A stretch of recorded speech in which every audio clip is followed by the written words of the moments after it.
આગામી દિવસોમાં 298 સિગ્નલો શરૂ કરાશે. શહેરના 202 જંકશનો પર ATCS સિસ્ટમ કાર્યરત. ટ્રાફિક પોલીસ ચાલકોને સિગ્નલ ફોલો કરાવશે. રીતેશ પટેલ. આગામી દિવસોમાં ટ્રાફિક પોલીસ શહેરના રસ્તાઓ પર વાહન ચાલકોએ ટ્રાફિક સિગ્નલનું પાલન કરાવશે.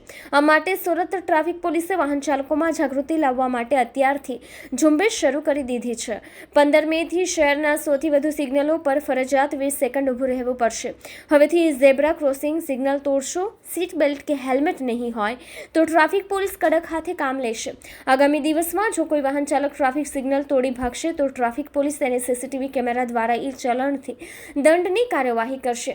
ટૂંકમાં નજીકના દિવસમાં ટ્રાફિક પોલીસ આ નિયમનું પાલન કરાશે તેવી પોલીસ સૂત્રો પાસેથી માહિતી મળી છે. ટ્રાફિક પોલીસે પાલિકા સાથે સંકલન કરી શહેરમાં 96 ટ્રાફિક જંકશનો પર અદ્યતન ટેકનોલોજીવાળી સિસ્ટમ સ્થાપિત કરી છે. ખાસ કરીને 40 ટ્રાફિક જંકશનો એવા છે જેમાં ટ્રાફિક સર્વેલન્સ સિસ્ટમ ફિટ કરવામાં આવી છે. ટ્રાફિક સમસ્યા પણ હલ કરાશે. ઉપરાંત જંકશન પર થતા દબાણો, નો પાર્કિંગ, પાર્ક કરાતા વાહનો મોનિટરિંગ રાખી શકાશે. આ સાથે ટ્રાફિકના નિયમોનું પાલન ન કરનારને ચલણથી દંડ ફટકારાશે. આમ તો શહેરમાં જૂના 160 ટ્રાફિક સિગ્નલો છે જેને અપગ્રેડ કરાયા છે.